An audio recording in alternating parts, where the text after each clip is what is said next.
Bonjour à tous et tous.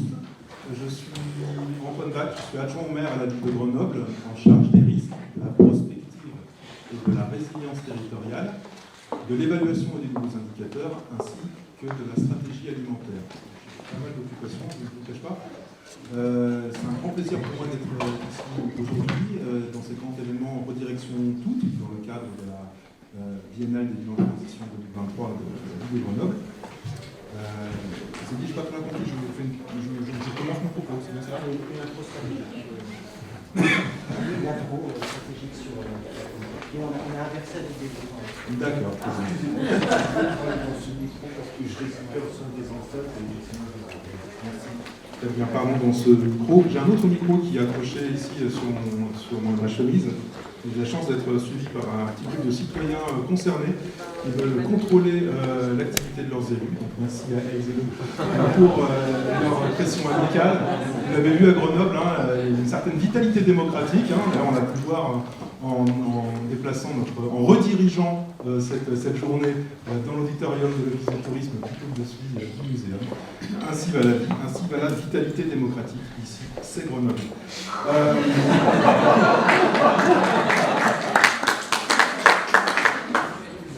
Allez, je vais commencer mon propos. À Grenoble, comme dans quelques villes de France, la plupart des équipements sportifs ont été construits dans les années 60. Spécifiquement à Grenoble, c'était dans le grand déploiement de la ville vers le sud et à l'occasion de la préparation des Jeux Olympiques d'hiver en 1968. Donc la plupart des bâtiments sportifs, il n'y a pas que, c'est des équipements culturels, des groupes scolaires, des bâtiments d'habitation, ont atteint leur demi-vie. Du béton armé, c'est une centaine d'années, donc ils ont ces temps-ci environ les années 60, ça fait 60 ans. Donc ils ont atteint leur demi-vie, donc ils commencent à se dégrader structurellement. Donc c'est pas les enduits qui se décollent, mais c'est qu'on commence à voir les armatures des bétons, les fers, et on commence à voir des vrais soucis structurels, ce qui pose la question de leur rénovation. Et à l'échelle de toute une ville. Donc voilà, c'est d'un coup, vous avez donc, des investissements qui sont faits dans les années 60 et 50, 60 ans plus tard, d'un seul coup, se pose la question de leur maintenance, de leur rénovation, voire de leur réhabilitation totale. Donc ça veut dire des investissements potentiellement très élevés sur un temps quand même qui ça ne se fait pas en un claquement de doigts, rénover des équipements, un parc d'équipements. Donc ça pose, c'est l'heure des choix, des arbitrages, dans un contexte donc interne et externe qui peut être tendu, pour le dire pudiquement. Contexte interne, donc c'est la question des finances de la ville de Grenoble, et plus généralement, j'ai la focale, des collectivités locales qui sont et qui subissent déjà depuis déjà quelques gouvernements, depuis le gouvernement Hollande-Valls, toute une série de contraintes budgétaires, de politiques d'austérité, qui ne disent pas leur nom, mais qui ont une réalité très concrète dans les collectivités territoriales, qui limitent très fortement leur capacité d'investissement, à un moment où, contexte externe, le dérèglement climatique, la déplétion des ressources, qu'elles soient énergétiques, minières, l'explosion des coûts associés, et l'explosion aussi des inégalités sociales. Je ne parle pas non plus de l'effondrement de la biodiversité, ça ne vient pas toucher directement les choix stratégiques, mais c'est un contexte général. Je ne vais pas vous faire la litanie des maux qui affectent ce monde et les collectivités territoriales, mais voilà le contexte externe dans lequel nous devons faire des grands arbitrages, notamment budgétaires, et établir des politiques publiques. Donc un exercice très facile, chacun l'aura compris. Vous verrez quand vous serez élus, pour ceux qui ne le sont pas encore. Alors là, je vais centrer mon propos sur la question des piscines municipales à Grenoble, et plus généralement des sports aquatiques, et comment est-ce qu'on a réfléchi à cette question des sports aquatiques et des équipements associés des piscines municipales. Parce que les sports aquatiques à Grenoble se font dans des piscines municipales. Peut-être qu'ailleurs, chez vous, ils se font en pleine rivière, dans la mer, ou dans des revenus collinaires, je ne sais pas, de redirection possible. Mais à Grenoble, c'est dans les piscines municipales. Donc, il faut savoir qu'en France, on a environ 4135 piscines municipales, ce qui représente un peu plus de 6000 bassins au total. Et on a entre 2,5 et 3 millions de piscines privées. Voilà, hein, c'est la France. La France, donc, c'est le premier pays d'Europe à avoir en nombre de piscines privées. Et au monde, juste derrière les États-Unis, nous sommes le second pays au monde à avoir des piscines privées. Ce qui fait de la piscine privée une passion française. Donc voilà, c'est le contexte général, mais du coup, toutes les personnes qui n'ont pas une piscine privée vont dans les piscines municipales. Et au moment où on se pose des questions d'ordre budgétaire, d'ordre technique, d'ordre énergétique, il y a eu une mise à l'agenda l'été dernier avec pas mal de piscines qui ont dû fermer parce qu'ils ne pouvaient pas assumer le surcoût énergétique avec l'inflation. À ce moment-là, c'est aussi la question sociale. Parce que d'un point de vue purement technique, énergétique, la décision elle est relativement simple. Alors, on ferme la piscine. Mais toutes les personnes qui n'ont pas une piscine privée, et c'est quand même du monde, n'ont plus accès à l'eau. Ce qui pose un vrai souci de justice sociale. Bon, ça c'était 2022, c'était mis à l'agenda au niveau national. Et nous, comme on est à Grenoble, on y a réfléchi un tout petit peu avant, parce qu'on est très très fiers d'anticiper. On essaye, pas toujours. Et donc on a voulu réaliser tout un travail d'enquête et de prospective sur cette question des sports aquatiques et des piscines municipales. Et c'est à l'occasion d'une discussion et d'une réflexion commune que nous avons eue avec Origence Media Lab, Diego Landivar, qui se présentera lui-même d'ailleurs, à la correction de te présenter. Et on s'est posé la question comment est-ce qu'on pourrait mener un gros travail qui nous permette d'éclairer les choix des élus dans ce contexte extrêmement tendu d'un point de vue interne et externe. Donc il y a tout un travail qui a été réalisé, dans un contexte tout à fait idéal de pandémie. C'était le contexte idéal pour mener un gros travail d'enquête. Et ça fait l'objet tout un travail d'enquête qui a été mené donc, sous la direction de Diego Landivar et Victor Écrément de Regence Media Lab, qui a été réalisé, je tiens à le citer quand même parce qu'ils ont produit un travail admirable. Et en tant qu'élu local, on n'a pas souvent l'habitude de voir des productions de cette qualité, qui sont des étudiants du Master of Science Stratégie et Design pour Anthropocène. Donc c'est Bastien Marchand, Jérôme Santarini, Joseph Sournac et Margot Boitel qui ont réalisé un rapport que je vous présente aujourd'hui, qui s'intitule « L'avenir des piscines municipales face à l'urgence écologique ». C'est environ 160 pages, alors c'est écrit très gros heureusement, mais il y a beaucoup de... Même les élus peuvent le lire, je l'encourage les locales à le lire. Un document de très grande qualité qui aborde plusieurs choses. Tout d'abord, une cartographie des attachements. Quel est l'attachement culturel, technique aussi, socio-technique, aux piscines municipales. Je vais le faire rapidement. Il y a aussi toute une liste des contre-évidences écologiques, avec notamment le fameux effet rebond qui peut être présent lorsqu'on souhaite rénover totalement un équipement sportif. La question des territoires fantômes, c'est quand on construit une piscine, quelles ressources sont prélevées, où ça, quelle énergie est nécessaire, où est-elle produite, quels sont les produits d'entretien, voilà. Il y a tout un ensemble de matérialité qui ne s'inscrit pas uniquement dans l'objet, dans le bâtiment, mais toute une matérialité qui est externalisée. Et c'est important de cartographier cette matérialité. Aussi, un autre travail cartographique, il y a beaucoup de travaux cartographiques d'une grande qualité, moi je suis fan des cartes, donc évidemment mon avis est biaisé, mais des cartes de la nage, de la fraîcheur et de l'activité physique sur l'ensemble du territoire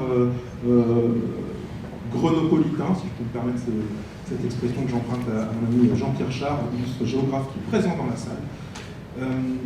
Il y a aussi un panorama des controverses politiques autour de la question de l'accès à l'eau et aux équipements sportifs. Il y a aussi des scénarios tactiques et stratégiques. Alors, tactique, c'est-à-dire les alternatives à la construction standard des piscines municipales. Qu'est-ce qu'on pourrait faire? Quel est le futur des piscines municipales? Et des scénarios stratégiques qui travaillent plus les piscines dans le futur, dans un futur anthropocénique. Et là, c'est une projection à 2081, c'est très précis, qui nous permet à la fois d'avoir cette portée lointaine pour pousser des curseurs assez loin, je ne vous cache pas, parce que ce rapport contient des scénarios qui sont peut-être un petit peu perturbants, je ne vous cache pas. Mais si vous êtes d'humeur aventureuse, je vous engage à les parcourir. Et enfin, il y a quelques outils qui permettent, une suggestion d'outils qui nous permettent d'aborder ces questions-là. Voilà. Donc ce rapport, pour l'instant, il n'a pas été publié par la ville de Grenoble, mais nous allons effectivement le publier dans les prochains jours. Il sera mis en ligne et je vous engage à le lire attentivement. À quoi a servi ce rapport? Parce que produire des rapports, c'est bien, mais après, on fait quoi?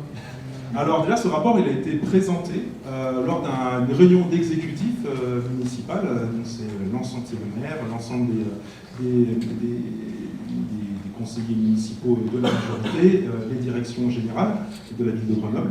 Il a été présenté à l'automne 2021, donc par Jérôme Santarnier et Bastien Marchand, et il nous a permis de nourrir la réflexion des élus. Donc, il a atteint son objectif en nourrissant la réflexion des élus. Et il a permis de nourrir, sincèrement, le plan piscine 2030 qui a été délibéré cette année. Et je vais essayer de vous expliquer en quoi tout ce travail d'analyse et d'enquête et de prospective nous a permis de délibérer en conscience et en lucidité sur que fallait-il faire des piscines municipales du parc que nous avons actuellement et comment nous abordons les décennies à venir. Le plan piscine 2030, il s'articule autour de deux axes, qui est le savoir nager et l'accès à la fraîcheur. C'est pas le sport professionnel, c'est pas une piscine pour chaque grenouille, c'est savoir nager et l'accès à la fraîcheur. Ce sont les deux ambitions que nous fixons pour d'ici à 2030. Évidemment, ça s'inscrit dans une politique plus générale, une politique sportive plus générale, qui s'articule autour de la transition écologique, la féminisation des pratiques, comment atteindre les publics éloignés, une question d'éducation populaire et de citoyenneté, la question de la santé et du bien-être. Ça, c'est la politique sportive plus générale. Mais pour en revenir aux piscines, il nous fallait, nous avons pris déjà un choix global de sortir de l'ornière et de changer de paradigme. Parce que le paradigme qui s'impose aux élus locaux, généralement, c'est quand vous avez un bâtiment qui a un problème, très bien, on va faire un plan de rénovation, il faut aller chercher des financements, on essaie de contacter des architectes, on fait des appels d'offres, des marchés, des procédures de marché public, ça prend du temps, parfois il y a des concertations ou pas, mais boum, au bout de 4 à 5 ans, vous pouvez lancer les travaux et dans un mandat, vous pouvez espérer avoir quelques équipements qui sont livrés. Voilà l'ornière technico-politique dans lequel les élus et les agents des collectivités sont. Voilà, l'ornière, c'est l'héritage, c'est la culture, c'est comme ça. Et bien là, ce rapport nous a permis de sortir de cette ornière et d'essayer d'avoir un pas de côté et de penser le problème autrement. Ça, c'est la première chose générale. La deuxième chose, il nous a appris à qu'est-ce qu'on veut absolument préserver. Et ce qu'on veut préserver, donc toujours dans l'option de l'apprentissage de la nage et de l'accès à la fraîcheur, il y a une piscine qui s'appelle le Clos d'Or, qui est un vieil équipement, et donc on a fait un plan de financement pour pouvoir le maintenir au moins sur les 10 à 15 prochaines années pour pouvoir justement permettre la continuité dans l'apprentissage de la nage et dans l'accès à la fraîcheur des habitantes et des habitants. Ça, c'est une mesure. Donc, qu'est-ce que l'on veut préserver absolument? Il y a qu'est-ce que l'on souhaite transformer. Et là, sous cet angle-là, nous avons fait deux choix. Il y a déjà, on étudie la faisabilité de transformation d'une piscine, la piscine Gendron, qui est une piscine de centre-ville, une piscine à ciel ouvert, non couverte, et qui n'est ouverte que de la fin juin à septembre. Voilà. Et donc, il est ouvert que à peine 2 mois dans l'année, qui est un succès fou en plein centre-ville, mais qui est fermé pendant 10 mois. L'idée, c'est de la transformer, d'étudier la faisabilité de sa transformation en bassin nordique. Et là, il y a une fausse évidence, mais selon vous, qu'est-ce qui consomme le plus d'énergie dans une piscine? Bien, vous donnez toutes et tous votre langue au chat, ce n'est pas chauffer l'eau. En fait, c'est chauffer l'air qui a tout autour de la piscine. C'est ça qui coûte le plus, et de très loin, ce qui coûte le plus cher en dépenses énergétiques. Donc, je dis cher en euros, c'est encore plus cher aujourd'hui, mais cher en joules, voilà, en énergie dépensée. Donc il s'est dit, il vaut mieux chauffer l'eau que chauffer l'air. Et donc ça tombe bien, on a deux bassins à jambon qui permettraient effectivement d'avoir un accès à l'eau plus longtemps dans l'année, voire toute l'année. Donc c'est ces habilités-là. Il y a une autre option aussi, il y a une étendue d'eau qui est au cœur d'un parc, le parc Jean Verlac, dans le sud de la ville, dans le quartier de la Villeneuve, qui a un plan d'eau ornemental, décoratif, on pourrait dire, dans lequel évidemment il y a des faux panneaux qui disent interdit de se baigner, et donc évidemment, tous les étés, les parents amènent les goupillots, c'est surtout les goupillots comme beaucoup, avec les goupillots, avec tout le monde, et ils vont se rafraîchir dans ce parc. Il y a de l'eau, il fait chaud, les gens vont se rafraîchir. Mais théoriquement, la baignade est interdite. Alors l'idée, c'est de transformer cet espace en lac baignable au cœur de la ville. Donc ça, il y a des études qui sont en cours, effectivement, voilà. C'est élan de transformation, ce rapport nous a permis de nous conforter dans cette option. Ensuite, donc j'ai parlé de ce que l'on veut préserver, qu'est-ce que l'on veut transformer, et là ça devient piquant, parce que c'est un impensé politique en règle générale, surtout à gauche. Pour ceux qui ne connaissent pas Grenoble, on est bien de gauche et écologiste, et ben il y a un impensé politique, c'est le renoncement. Nous sommes de gauche, nous ne renonçons à rien, bien évidemment. Bah, en fait, si, il faut apprendre à renoncer, et essayer de se donner des outils pour cela. Et nous avons, par exemple, une piscine qui, à la fin du mandat précédent, 2019, qui tombait littéralement, qui s'effondrait littéralement. C'est-à-dire que des gros blocs de béton, boum, qui tombaient dans le bassin. Et les nageuses et les nageurs, étant des gens susceptibles, n'apprécient pas d'avoir des blocs de béton qui leur font se prendre. Donc, on a dû fermer en urgence la piscine. Oui, c'est comme ça.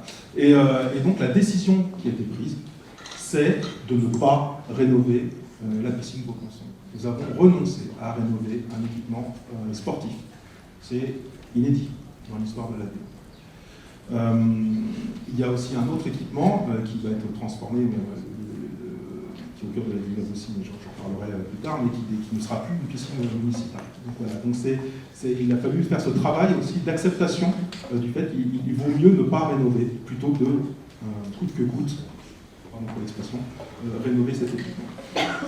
Voilà, et il y a aussi une dernière chose, je ne veux pas être trop long parce que le monde a besoin de tout sauf d'un discours au début trop long, mais la question du réemploi des eaux. Il y a cette question, toute cette eau qui arrive dans les piscines, donc elle est traitée, elle est recyclée en permanence, les bassins sont vidés chaque année, on les remplit, voilà. Qu'est-ce qu'on fait de toute cette eau? Plutôt que de l'envoyer dans le réseau de traitement des eaux, l'idée c'est de récupérer cette eau et de s'en servir pour d'autres usages, pour la propreté urbaine, pour, tant que faire se peut, l'arrosage de cette plaine après, l'écloration voilà, après un petit traitement rapide pour éviter d'empoisonner les plantes, d'utiliser pour cela, bref. Et donc pour ça, on a fait une des premières collectivités de France l'année dernière, d'ailleurs, à récupérer les eaux de la piscine Jean pour la propreté urbaine. Après un traitement, et l'idée c'est de... voilà, ça posait plein de questions logistiques, hein, parce que c'était un balai incessant de petits camions qui allaient chercher de l'eau dans la piscine, donc après en termes de dépenses énergétiques, carburant, c'est pas fou. Donc il y a peut-être d'autres options, et là on est en train de travailler à constituer des réserves d'eau, des poches, l'achat de grosses poches à eau, comme on trouve au domaine agricole, pour récupérer les eaux des piscines, et pour pouvoir les utiliser progressivement pendant toute l'année et éviter les balais logistiques. Voilà, globalement, ce rapport nous a permis de changer de paradigme, de sacraliser certaines choses, d'en transformer d'autres et de renoncer enfin à d'autres. Et voilà, en tout cas, je tiens vraiment à remercier l'équipe d'Origence Media Lab et ces malheureux chercheurs et des jeunes gens qui à l'époque étaient apprenants mais qui maintenant ont développé des vraies compétences pour faire atterrir des concepts tels que la redirection écologique, dans l'opérationnalité. Et ça, c'était un vrai challenge et je tiens vraiment à vous remercier pour la qualité de votre travail. Merci Antoine. Je voudrais très simplement présenter en fait les chantiers, parce que comme la journée a été pensée aussi pas mal sur les retours d'expérimentation, d'expérience, je voudrais évoquer les 3 chantiers sur lesquels on travaille en ce moment autour de l'eau. Le premier chantier, c'est celui qu'on a initié déjà depuis un petit moment. C'est une grande région française qui, bien évidemment, ne peut pas, pour l'instant, rendre public son étude ni son chantier, pour des raisons politiques que vous allez comprendre très rapidement, qui nous a appelés pour nous demander d'étudier comment on pourrait fermer les piscines individuelles d'ici 20 ans, parce que dans les scénarios différents, scientifiques, régionaux, climat, etc., les stress hydriques dans cette région seront intenables et il faut se préparer en fait à la fin des piscines individuelles dans cette région, sachant que pendant la pandémie, peut-être que vous le savez, mais il y a eu un record de construction de piscines individuelles partout en France, notamment dans cette région, soumise à de très fortes canicules, etc. Et donc, là aussi, il y a une ambition véritablement de sortir de manière planifiée, de manière préparée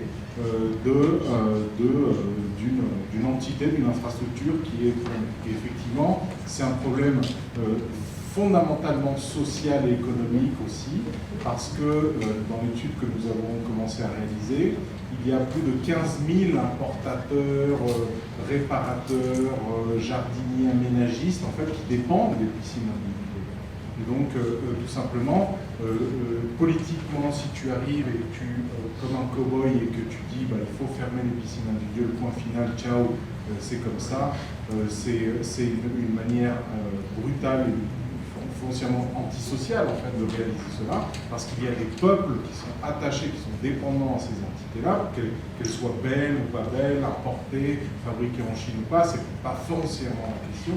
Et nous, on aime beaucoup ces dossiers qui, en fait, ont souvent été dépolitisés ou souvent, justement, écartés du choix parce que c'est tout de suite très conflictuel. Et nous, on assume effectivement cette part de conflictualité dans l'écologie, dans la transition écologique, et qu'il faut mettre les mains dans le cambouis de cette conflictualité pour proposer justement une issue à la fois respectueuse de la justice sociale, qui soit démocratique, et dont le renoncement final soit aussi à la hauteur des enjeux, quand même, malgré tout, pas juste l'image. Le deuxième chantier sur lequel je travaille en ce moment, c'est un chantier qui est assez rigolo, parce que c'est McDo. Alors, c'est pas McDonald's qui a passé la commande, pas du tout, mais c'est une étude que je fais en tant que chercheur.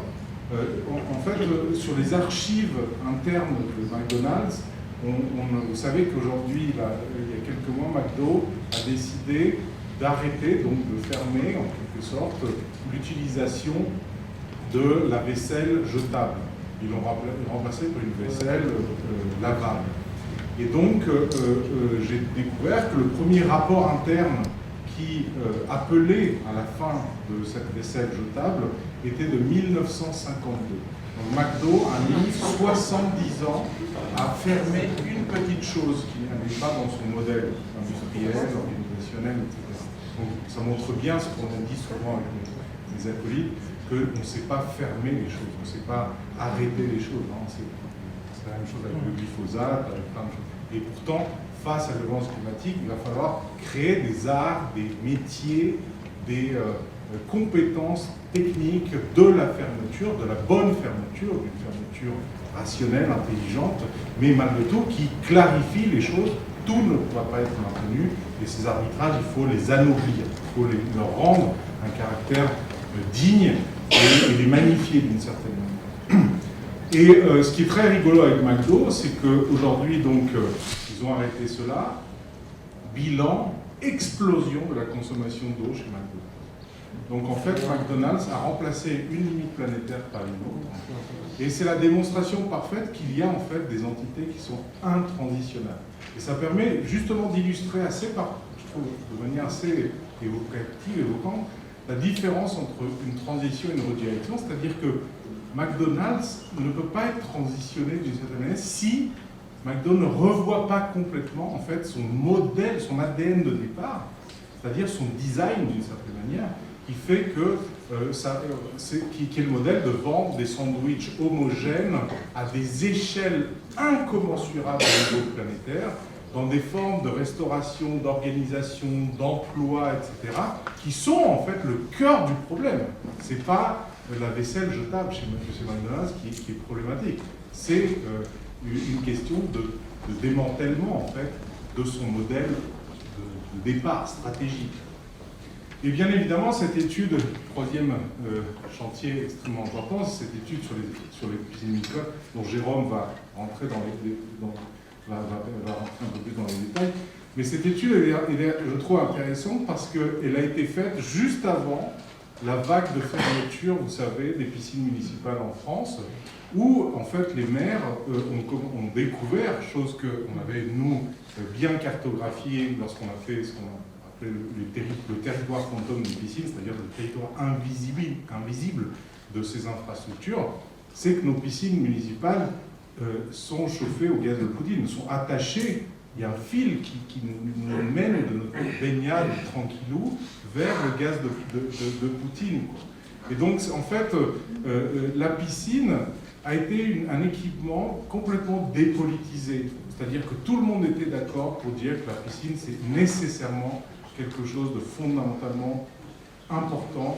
Et il n'y a pas justement de réflexion à avoir sur les besoins réels de piscine, sur à quoi servent quelles sont les finalités fondamentales, les besoins réels, comme disait Victor Papanek, un célèbre designer des années 80 aux années.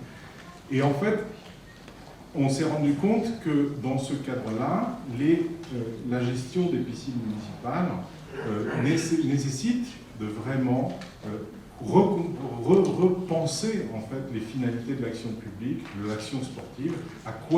C'est quoi une politique sportive finalement qui soit ancrée dans les configurations des milieux écologiques en présence et pas l'inverse, c'est-à-dire on crée des entités, on crée des infrastructures et ensuite on essaye de faire rentrer le vivant. Donc voilà, il y a eu une sorte de prémonition de ce rapport juste avant qu'il y ait toute cette vague de fermeture complètement brutale et à la va-vite en fait, et qui était assez irrationnelle parce que par exemple dans une piscine sur laquelle on a enquêté à Chalon-sur-Saône, ils avaient baissé la température de l'eau pour faire des économies et donc au final il n'y avait que 10-15 personnes hyper pro, les grands nageurs de Chalon qui venaient s'entraîner, parfois même en combinaison, ils avaient froid, et tout le reste était parti, tous les autres usagers. Donc le coût à l'usage, le coût énergétique à l'usage est devenu en fait exorbitant, et donc on a créé en fait un privilège écologique au final. Voilà. Je te laisse la parole. Merci. Alors, je remercie Antoine parce qu'il a fait une description et une synthèse très exhaustive du rapport, donc je vais pouvoir m'alléger là-dessus. Donc du coup, moi je fais partie des 4 étudiants avec Bastien, Margot et Joseph qui ont travaillé avec Diego et la ville de Grenoble sur cette question des piscines municipales dans un contexte du coup que je rappelle quand même rapidement. En 2019, donc la piscine Vaucanson ferme, c'est une piscine qui était vétuste depuis déjà les années 90. On parlait de la piscine Vaucanson comme étant vieillissante. Et donc là, bon, elle a vraiment fini par rendre l'âme, puisque effectivement le plafond est tombé dans le bassin. Et donc cette fermeture, en tout cas dans un premier temps, cette obligation de la fermer pour des raisons de sécurité, elle intervenait 4-5 ans après une première fermeture de piscine. Qui n'était pas maîtrisée non plus, derrière laquelle il n'y avait encore pas de suite, puisqu'il y a un projet citoyen en cours toujours, et c'est long à émerger. Et c'était la piscine Iris Village Olympique. Bon, il y a la piscine des Dauphins qui est construite aussi pour pallier cette première fermeture. Mais donc du coup, on intervient dans un contexte où il y a à la fois une préoccupation écologique de la municipalité écologiste de Grenoble, et une contrainte financière avec une tension politique assez forte, puisqu'il n'est pas question une deuxième fois de laisser finalement un sujet entre guillemets courir. Et en fait, c'est un terrain, c'est une approche, c'est une porte d'entrée à une réflexion plus profonde sur finalement qu'est-ce qu'on fait de ces infrastructures qui, peut-être à Grenoble encore plus qu'ailleurs, sont issues des années 60, donc de la période des 30 Glorieuses, avec toute cette logique d'aménagement du territoire, de plan mille piscines, de plan neige, etc. C'est tout la même époque, ça. et donc des infrastructures qui en même temps arrivent toutes en fin de vie. Donc on intervient dans ce contexte-là avec du coup, et là je fais le lien avec le sujet de manière plus générale, la question de l'eau et de ses usages. Et ça on l'a vu ces derniers temps avec la multiplication des sécheresses et du manque d'eau, des arbitrages à faire sur les usages de l'eau.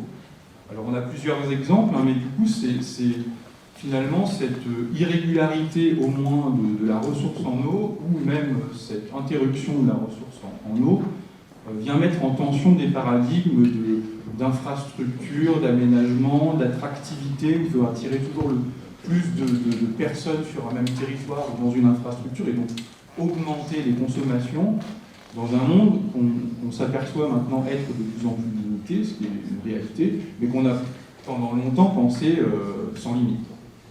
Et donc on a des premiers exemples sur ces arbitrages plus ou moins harmonieux vis-à-vis de la ressource en eau, en Haute-Savoie, à Rumilly, où les permis de construire ont été suspendus, interdits jusqu'à la fin de l'année 2023. Parce qu'on considère que finalement le territoire ne peut plus accueillir de manière saine plus d'habitants, puisque les ressources sont limitées à cet endroit-là. Dans le pays de Fayence, dans le Var, où les constructions de logements et de piscines ont aussi, en tout cas, les autorités locales essayent d'interdire les nouvelles constructions, et on voit bien qu'en fait, il y a des adaptations des usages aux réalités hydrologiques du territoire. Donc on est en train d'essayer de revenir en fait dans les limites locales du territoire, et que finalement il va y avoir des choix à faire de plus en plus, parce qu'on est en train de sortir en Anthropocène finalement de cette période d'Holocène, qui était pendant 10 000 ans extrêmement stable d'un point de vue météorologique, et donc d'un point de vue aussi du cycle de l'eau, de la disponibilité en eau, etc., etc. Et que donc du coup on ne va pas pouvoir tout maintenir dans cette nouvelle situation-là. Et c'est là que Diego parlait de tout un tas de systèmes socio-techniques, comme on les appelle, qu'il faut envisager comme des systèmes de manière complexe, avec tout un tas d'interdépendances, d'attachements, de liens, qui sont difficiles à défaire, mais qui sont tous liés les uns aux autres, et qu'on a des systèmes qui, en bonne partie, vont être intransitionnables. Et bon, moi, c'est un exemple que je donne souvent, qui est connu de beaucoup de gens, mais bon, pour passer aujourd'hui sur le territoire métropolitain, je crois qu'on est entre 8 et 10 tonnes équivalent CO2 par an et par habitant, à 2 en 2050, ça c'est les accords de Paris, on s'est engagé, la France, à les tenir. On ne va pas pouvoir simplement optimiser quelques usages, c'est pas possible. On s'en est rendu compte sur l'enquête des piscines. Quand on optimise en fait les piscines aujourd'hui dans leur fonctionnement en termes de ressources en matière, en énergie, donc le chlore, la chaleur, l'électricité, etc., en fait, à périmètre constant, on gagne à peu près 15% max en consommation de matière et d'énergie. Mais en fait, bon, vous connaissez la fameuse histoire des effets rebonds, mais en général, quand on a une infrastructure qui est plus efficace, eh ben, on va avoir des piscines à vagues qu'on n'avait pas avant. On va avoir un bassin pour l'apprentissage à 80 cm de profondeur qu'on n'avait pas avant. Alors qu'avant, on avait un seul et même bassin. Et en fait, dans la réalité, très souvent, quand on modernise une piscine, en fait, les consommations augmentent encore de manière significative. Donc c'est aussi le cas des piscines municipales. Donc maintenant, une fois qu'on a dressé un peu ce contexte général, et de cette nécessité de redirection, parce qu'on a des systèmes qui sont, de notre point de vue, intransitionnables, donc je voulais expliquer, de par ces échelles, passer de 10 tonnes à 2 tonnes, ou alors par rapport plus spécifiquement à cet exemple des piscines que l'on modernise, qui sont optimisées, mais en fait qui engendrent une augmentation encore des consommations. Pourquoi les piscines ? En fait, les piscines, à Grenoble, clairement, il y a des attachements qui, de par la situation financière de la ville, la fin de vie de ces bâtiments issus des années 60, et une réflexion de plus en plus répandue et nécessaire sur l'usage de l'eau, tout un tas d'attachements en fait, sont mis en tension, sont mis à l'épreuve. Et donc l'enquête sur les piscines en fait, est une porte d'entrée qui est située, mais comme une autre, pour s'attaquer à ces questions-là. souvent, quand on discute avec des gens qui ne sont pas bien convaincus par l'urgence écologique, ils disent oui, mais bon, les Chinois c'est bien pire, les Américains c'est bien pire. Quand on discute en fait des piscines, c'est la même chose. Une fois qu'on a fait dresser la comptabilité d'une piscine, oui, bon, bah, c'est 300 équivalents logements. Bon, bah, finalement, c'est pas si pire. La piscine, elle est mutualisée, donc c'est mieux que les piscines privées. Ah bah oui, on peut parler de piscine privée. Donc, en fait, tout se tient.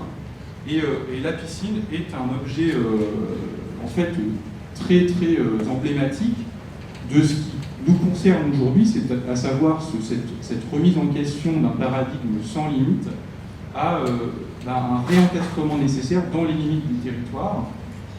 La piscine, et je vous l'ai dit, elle est très liée à cette période des 30 Glorieuses, qui est donc la période que beaucoup de chercheurs qui travaillent les questions d'anthropocène assimilent à ce qu'ils appellent la grande accélération, où on voit que finalement les consommations énergétiques et matérielles explosent à la suite de la Deuxième Guerre mondiale, dans un contexte de reconstruction, de mondialisation, de libéralisation, d'ouverture des marchés, etc.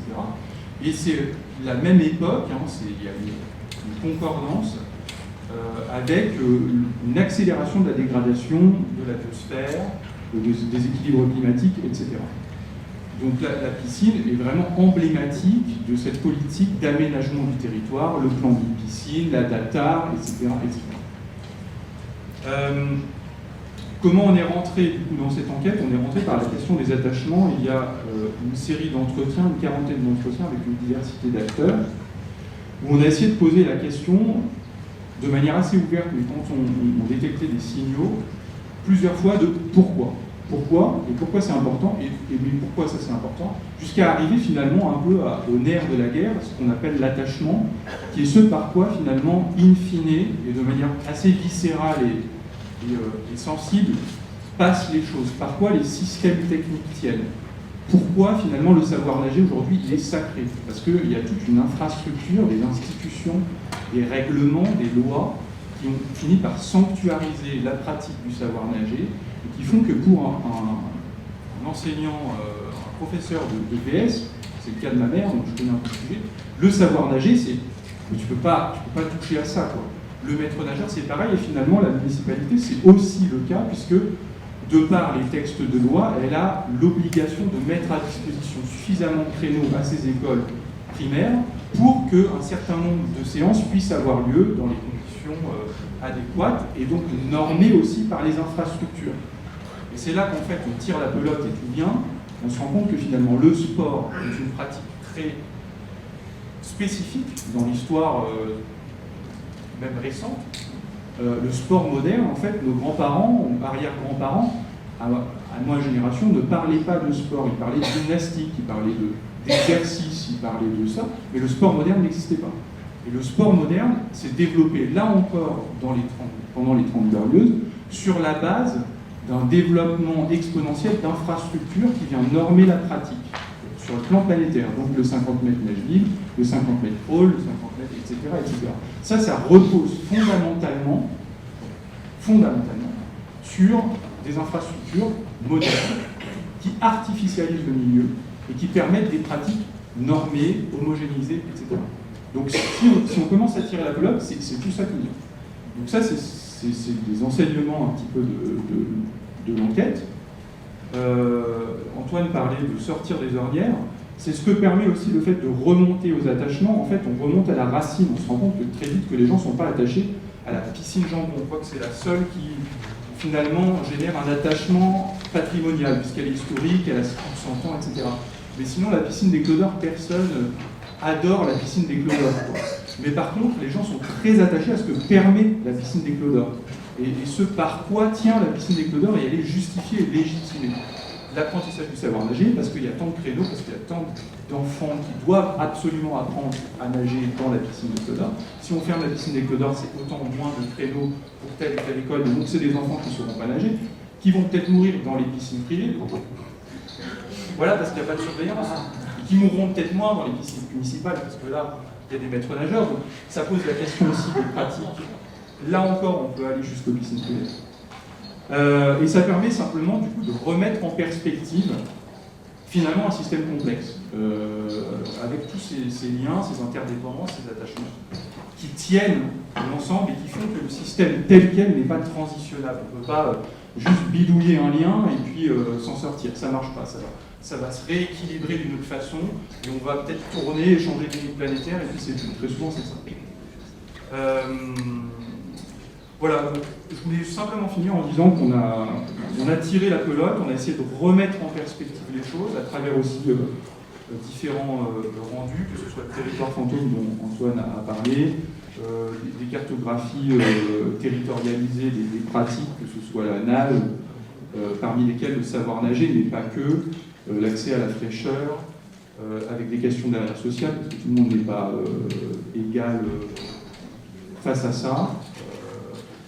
La question des piscines privées qui doit venir, puisque finalement, est-ce que c'est pas mieux d'avoir plus de piscines municipales, municipalisées, mutualisées plutôt, que une pléthore de piscines municipales? On en a 3000 sur le territoire de Grenoble-Alpes Métropole, à peu près, des piscines privées. Et là, il y a une vraie inégalité derrière en termes de propriété et d'accès.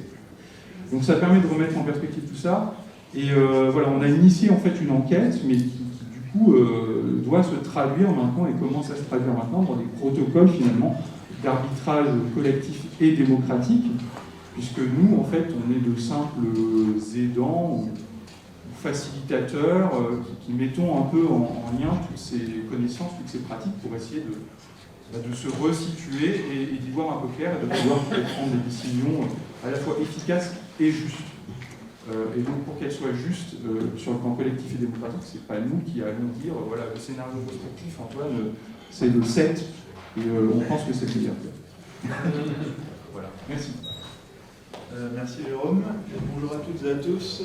Donc moi, Rémi Nagnin, je suis encore étudiant, plus pour très longtemps. Et donc on a travaillé cette année avec Lucie aussi sur une piscine depuis en gros le mois de janvier. Alors je ne vais pas forcément revenir sur le contexte général parce qu'il a déjà été très bien expliqué, donc je vais me contenter de redonner un peu de notre contexte à nous. Donc un peu différemment de ce qui a été fait à Grenoble, en fait nous on a travaillé avec une communauté de communes en fait dans la région Grand Est. Donc en gros un territoire qui est plutôt rural versus ce qui a été fait à Grenoble où ça va être plus un territoire urbain. Donc en gros c'est un territoire qui est déjà très engagé sur ces questions de transition, de contraintes, etc. Donc il se pose déjà pas mal de questions et qui a déjà initié beaucoup de choses, pas que sur les piscines mais aussi sur d'autres sujets. Et donc pourquoi eux la piscine dans leur cas particulier? Alors il y a plusieurs raisons. Il y a ce qu'on a tous vu à l'automne, c'est-à-dire voilà, on se rend compte que ça coûte cher de chauffer une piscine, donc qu'est-ce qu'on en fait? Et puis ils sont aussi très actifs sur le décret tertiaire, je ne sais pas si il y en a sans doute qui connaissent, qui fixe des objectifs de réduction de la consommation énergétique des infrastructures à différents horizons. Et donc, quand ils ont fait ce travail de cartographie, de regarder quelles sont les infrastructures qui chez nous consomment beaucoup, en fait cette piscine-là, elle est très largement au-dessus des choses, enfin des autres, pardon. Donc se pose des questions, c'est on va dire, un gros sujet à attaquer, c'est la première chose. Et il se pose aussi des questions, quand ils regardent ces infrastructures, de qu'est-ce que ça va être le service public, quel service public on maintient, etc., quels arbitrages on fait, quand on sait qu'on va vers un monde où justement on va être contraint en termes ressources, énergie, puis peut-être plus pragmatiquement financier aussi. Alors si on revient sur l'infrastructure plus particulièrement, elle est assez intéressante par rapport à ce qui a été dit avant aussi, à deux titres, enfin elle illustre plusieurs trucs en fait. La première c'est qu'en fait c'est une infrastructure qui est déjà quasiment exemplaire en termes de consommation énergétique, parce qu'il y a eu de gros travaux qui ont été réalisés récemment, donc c'est des panneaux solaires, une chaudière à bois, des gros travaux de rénovation énergétique. Donc en fait, je ne sais plus si c'est Jérôme, peut-être Antoine qui l'a mentionné, mais on est vraiment sur le cas où en fait, on commence à atteindre une asymptote en termes de pure rénovation technique. En fait. Donc on commence à devoir s'interroger sur les usages maintenant, parce que la technique, on arrive vraiment au bout. Et puis un autre truc qu'elle illustre très bien, c'est plus que peut-être Jérôme a dit, c'est que je parle de piscine, mais en réalité c'est plutôt un centre aquatique, c'est-à-dire On n'a pas juste un bassin pour nager, mais il y a aussi tout un tas d'activités autour, ludiques, toboggan, etc. Donc voilà, un truc assez gros.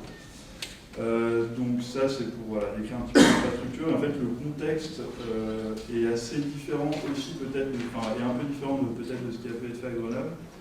C'est que, en fait, eux ont une décision politique à prendre, j'espère que vous m'entendez bien, cet été sur le devenir de la piscine. Donc en fait, on était aussi dans un cadre qui était beaucoup plus opérationnel, qui était directement opérationnel tout de suite maintenant. Donc voilà, donc ça rendait les choses compliquées mais aussi intéressantes. Et donc nous, notre démarche, comme je disais, en fait, on a déjà une piscine qui est très optimisée. De leur côté, ils avaient déjà beaucoup travaillé sur l'aspect technique. Donc en fait, nous, ce qu'on a cherché à faire aussi, c'est plutôt amener cette vision un peu attachement, essayer de comprendre et aussi de montrer que la piscine, c'est pas juste une infrastructure, c'est pas juste des gens qui viennent nager, mais c'est aussi des gens qui sont attachés pour tout un tas de raisons diverses et variées. Je ne vais pas trop spoiler parce que c'est Lucie qui s'occupera d'en parler. Et donc notre démarche, en fait, nous, on a pu interroger à peu près une vingtaine de personnes.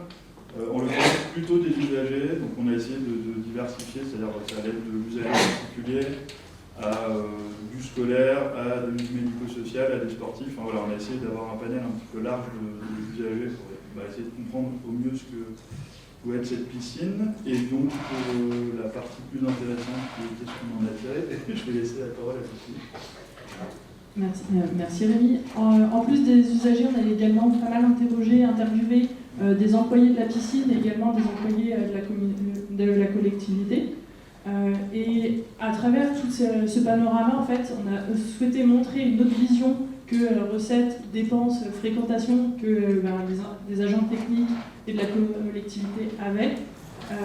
On a pu voir qu'il y avait des attachements qui étaient vraiment sacrés, comme le savoir nager, d'autres qui étaient aussi, on peut dire, négociables, comme c'est un lieu de socialisation. Est-ce qu'il n'y a pas d'autres moyens d'accéder à cette justice sociale par d'autres types d'infrastructures, des fois moins coûteuses énergétiquement ou sur d'autres types de ressources? Et il y a également des aspects qu'on pourrait dire que c'est des privilèges écologiques. Il y a un club de plongée par exemple dans cette piscine. Est-ce que c'est pas une société, des personnes qui ont des moyens plus élevés, plus aisés, qui ont accès à ce type de pratiques? Donc ce qui était intéressant de voir aussi par rapport à l'enquête qu'on a pu mener, c'est qu'il y a des différences et des similitudes avec le cas de Grenoble. On retrouve que le savoir nager, l'aspect que la piscine se sente nautique, c'est un accès de lieux de socialisation qui sont partagés. Des aspects aussi liés à la pratique sportive et compétitive sont également un attachement qui est partagé avec le cas de Grenoble, mais c'est un attachement qui concerne qu'une infime partie en fait des usagers de la piscine à prendre en compte. Mais il y a aussi des attachements qui vont être différents entre ces deux contextes. C'est assez étonnant, mais par exemple, nous, ça a été mentionné qu'une seule fois que l'accès à la fraîcheur était un attachement très fort à la piscine. Est-ce que, donc, on a plusieurs hypothèses sur cet attachement. Il y en a un qui est fait que l'enquête qu'on a menée, des interviews ont été faites pendant l'hiver, alors que dans Grenoble, on était plutôt sur le printemps, donc ça peut être un facteur explicatif assez important. Mais il y a aussi le fait qu'on est dans des contextes qui sont très différents. D'un côté très rural et de l'autre côté plutôt urbain. Et donc, est-ce qu'il ne faut pas utiliser aussi cette cartographie des attachements qui a pu être faite à Grenoble comme des signaux faibles potentiellement de ce qui peut se passer dans des territoires plus ruraux? On est sur une piscine aussi qui, en fait, fait marcher aussi tout un bassin de vie autour de ce territoire. Il y a des forts attachements à cette piscine sur l'infrastructure. Lié d'un côté à son exemplarité, parce qu'on se dit qu'on est à la pointe technologique, donc on est vraiment attaché au fait que voilà, c'est une chaudière bois, c'est alimenté par la scierie d'à côté, on a fait des travaux intenses et c'est des impôts en fait qui ont payé ça. Donc il y a vraiment un attachement fort à cette infrastructure. On voit aussi que c'est une infrastructure en fait qui vient apprendre de nager de génération en génération. Donc il y a tous ces souvenirs et ces victoires qui ont été acquises dans ce bassin et qui sont très forts pour les interviewer. C'est vraiment une piscine qui est décrite comme différente des autres. C'est la meilleure piscine du coin, c'est la piscine qui est familiale, c'est un package, et c'est ce qui en fait permet d'avoir c'est une infrastructure en fait qui fait vivre la vallée, dans le sens où sans cette piscine, pour certains, ça serait une vallée dortoir. Donc tout ce panorama d'attachement, de liens émotionnels très forts que peuvent avoir les employés ou les utilisateurs, on les a fait remonter dans ce rapport pour pouvoir les présenter aux élus très prochainement. Et aussi de ces interviews-là, on a pu aborder des questions de en fait, qu'est-ce qui se passerait pour vous, quelles seraient vos émotions, vos ressentis de si la piscine fermait, qu'est-ce que vous souhaiteriez faire, quelles sont pour vous les perspectives. Et donc on a pu également dresser différents scénarios, et dans un des scénarios également l'attachement très fort au fait qu'il faut repenser la piscine comme projet de territoire. À quelle échelle il faut repenser la redirection de cette piscine, parce qu'il y a d'autres piscines environnantes, mais également comment repenser cette piscine d'un point de vue plutôt des pratiques sportives et de santé sur le territoire. Quelle stratégie et choix et arbitrage doit-on faire d'un point de vue de la redirection sur comment designer le sport et la santé dans ce territoire. Est-ce que la piscine est en terrain? Il y a plusieurs possibilités. Et sur ces aspects de sport-santé, je peux vous amener une question et continuer. Merci. Alors j'ai le gros défi d'intervenir tout à la fin, au moment où tout le monde est en bord d'hypoglycémie. Tout ça en essayant de ne pas répéter, de s'inscrire dans tout ce qui a été dit, donc ça va être compliqué, et dire des choses pas trop cons. C'est le défi de nos prédécesseurs. Juste peut-être pour me présenter, je m'appelle Maël Besson. En fait, j'ai travaillé longtemps au ministère des Sports, à la direction des sports, sur les questions d'intégration des enjeux environnementaux dans les politiques sportives. Puis 3 ans au WWF, où là c'était l'inverse, c'est l'utilisation du sport pour les objectifs du WWF, transition écologique. Et puis maintenant, je suis à mon compte. J'ai embauché d'ailleurs une ancienne étudiante du master. Et je travaille sur plusieurs sujets où on est confronté clairement à tout ce qui a pu être évoqué, des contradictions, comment on se positionne et comment on traite des incompatibilités dures. Pour donner quelques exemples, on vient de faire tester une matrice de résilience d'un championnat du monde de ski sur Courchevel 2023, au changement climatique évidemment. On est en train d'élaborer le plan national d'adaptation au changement climatique du sport pour le ministère des Sports. Donc là aussi, on se retrouve devant des incompatibilités un peu fortes. Travailler avec la Fédé de golf, on parle de l'eau. Vous voyez bien les enjeux et les crispations qu'ils peuvent avoir. Je pense que l'eau est sur les cartes de tâchement, de représentation est un peu particulière. C'est une symbolique, je pense, très forte et peut-être un peu différente des autres. J'étais sur le plan sobriété, énergie, tout ça. Et puis à côté de ça, j'ai aussi plusieurs casquettes dans des ONG, au Shift Project. Et puis, juste peut-être pour rappeler, en gros, dans le sport, on va faire très schématique.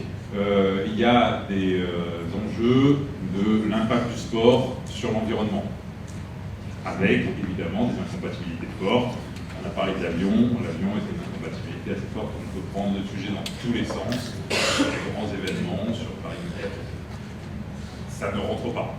C'est vraiment factuellement, autant d'avions ne rentrent pas dans le modèle de nos événements. Ça remet en question un certain nombre de choses, notamment une certaine définition de l'universalité du sport, de rencontre des peuples, et tout ça, avec un certain discours humaniste qui rentre en contradiction avec les valeurs de l'humanisme même, parce que quand on commence à porter des valeurs de rencontre de tous les peuples, de toutes les civilisations, on a besoin évidemment d'avions, et c'est ce qui impacte la capacité de ces mêmes différents peuples de subvenir à leurs besoins.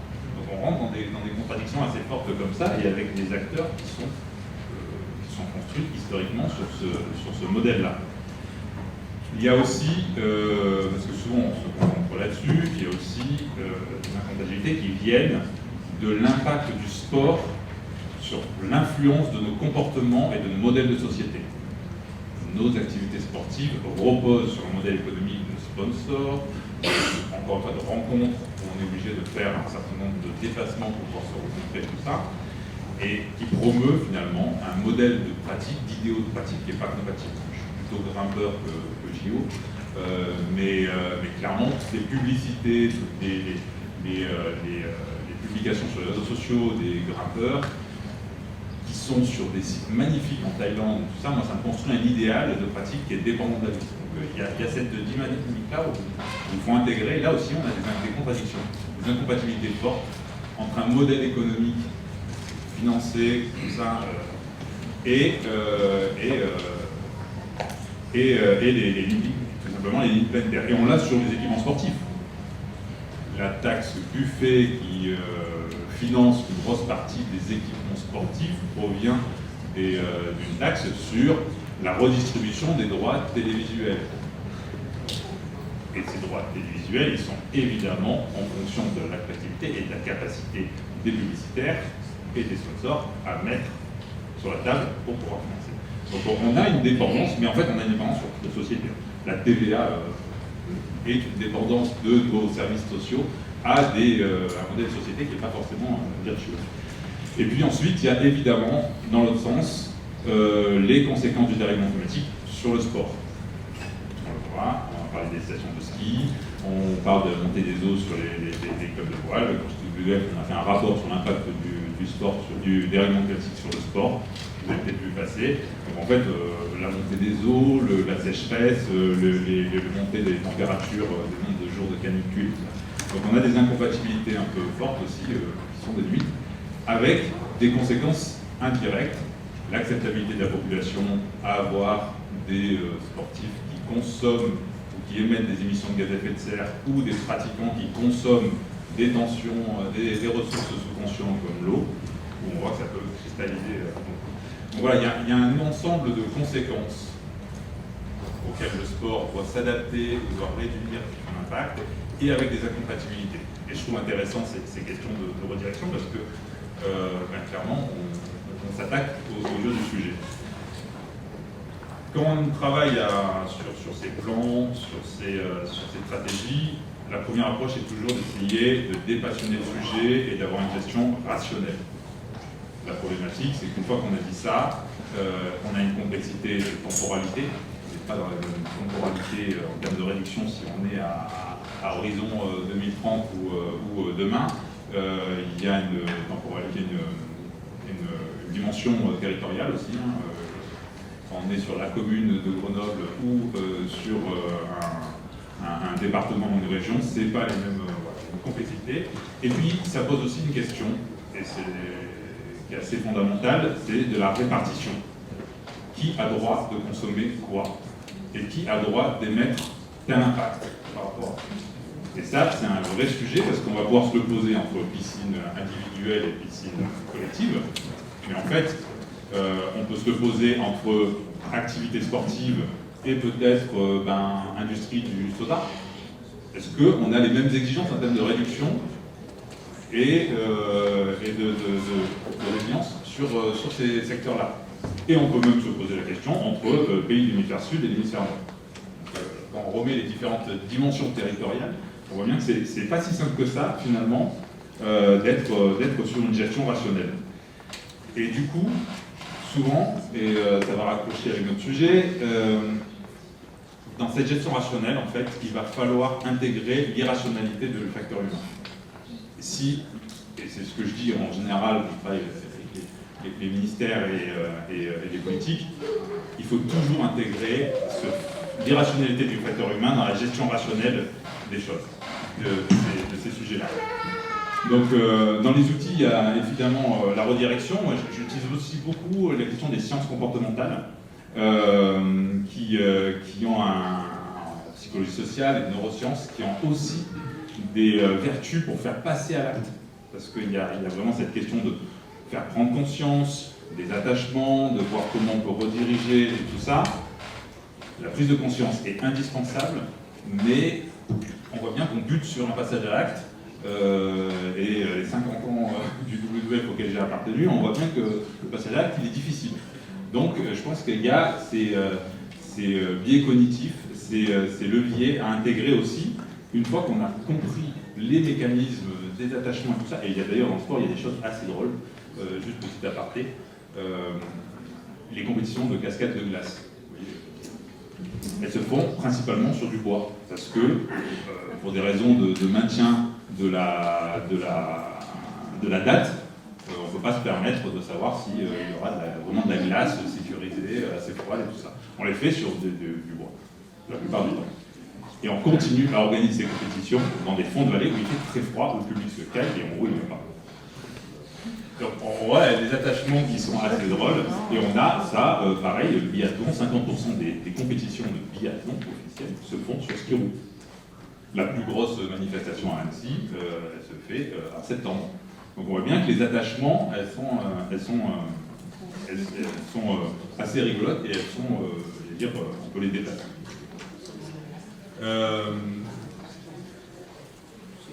Donc qu'est-ce que je voulais dire ensuite? Oui, alors peut-être pour finir, la difficulté que moi je rencontre, je fais un témoignage parce que je ne suis pas expert ni des sciences comportementales d'ailleurs, ni de la redirection, c'est qu'il y a d'abord le postulat pour arriver à ces travaux-là, c'est de faire adhérer au constat de ces incompatibilités dures. Et ça, c'est pas évident.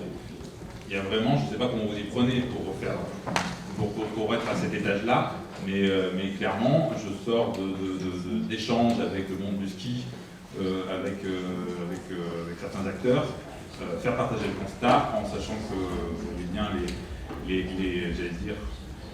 toutes les études qui montrent l'influence des réseaux et les types d'informations qui sont partagées sur les réseaux sociaux versus des types d'informations qui sont construites et consolidées par le rapport du GIEC, on voit bien qu'il y a un déséquilibre et qu'il ne suffit pas d'avoir un constat solide pour qu'il soit partagé.